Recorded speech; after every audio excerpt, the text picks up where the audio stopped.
अंग्रेज़ों ने जब भारत के इतिहास के बारे में लिखा तो उन्होंने भारतीय ग्रंथों व पुस्तकों को केवल एक कल्पना मात्र ही समझा।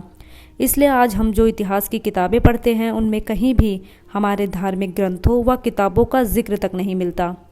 और आज की हमारी युवा पीढ़ी अंग्रेज़ों द्वारा लिखे इसी इतिहास को पढ़कर बड़ी हुई है। इसलिए आज के भारतीय युवा व अनेक लोग भारत के गौरवशाली इतिहास को केवल एक कल्पना मात्र ही मानते हैं। लेकिन आज मैं आपको राम जी के वंशजों के बारे में ऐसी जानकारी बताऊंगी जिसे जानकर आपको भी विश्वास हो जाएगा कि वाल्मीकि रामायण में जो राम जी के बारे में लिखा है वह केवल एक कल्पना मात्र नहीं हो सकता।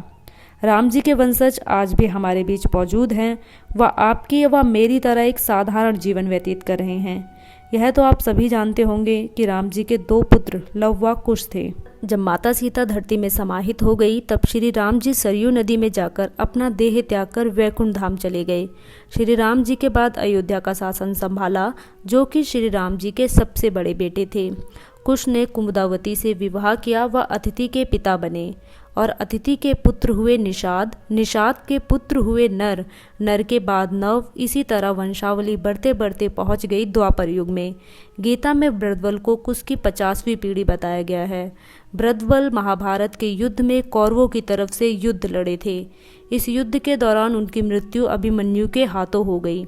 हमारे ग्रंथों में भरत, शत्रुघ्न, लक्ष्मण के भी 2-2 पुत्रों का वर्णन किया गया है। भरत के 2 पुत्र हुए तक्षत और पुष्कर, लक्ष्मण के 2 पुत्र हुए चित्रांगद व चंद्रकेतु और शत्रुघ्न के 2 पुत्र थे सुबाही या सूरसेन। कहते हैं कि मथुरा का नाम पहले सूरसेन ही था।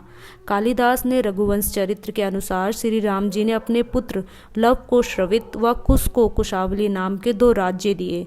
दोनों भाइयों ने अपने राज्यों में शांति स्थापत्य की व राज्य का विस्तार किया। उसके कुछ समय बाद लव ने लाहौरपुर नाम के राज्य की स्थापना की। लाहौरपुर को कुछ समय बाद लोहापुर कहा जाने लगा। वर्तमान समय में यह राज्य पाकिस्तान में स्थित है, जिसे अब हम लाहौर के नाम से जानते हैं। ऐसा माना जाता है कि कुछ समय बाद लव के वंशज लोहापुर छोड़ के गुजरात के मेवाड़ में आकर बस गए, जहां आकर उन्होंने सिसोदिया वंश की स्थापना की।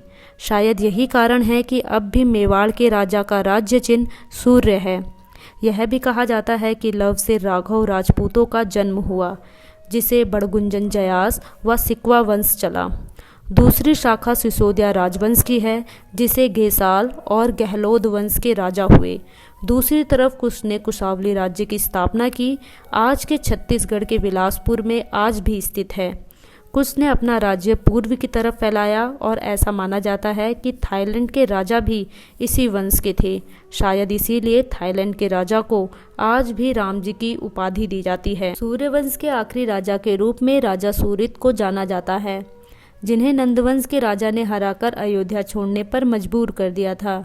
लेकिन चौंकाने वाला मामला तब सामने आया जब भारत की सर्वोच्च न्यायालय ने यह प्रश्न किया कि क्या राम जी के वंशज आज भी अस्तित्व में हैं, जिसका जवाब देने के लिए जयपुर के राज परिवार की राजकुमारी सामने आई और उन्होंने कुछ ऐसे दस्तावेज पेश किए जिसमें अयोध्या के राजाओं का नाम क्रम अनुसार लिखे थे और उनमें राम जी के वंशजों के रूप में 289 नंबर पर वंशज सवाई जय सिंह का नाम लिखा था और इसी क्रम में आगे बढ़ते हुए 307 पर दिया कुमारी के पिता महाराजा भवानी सिंह का नाम लिखा था।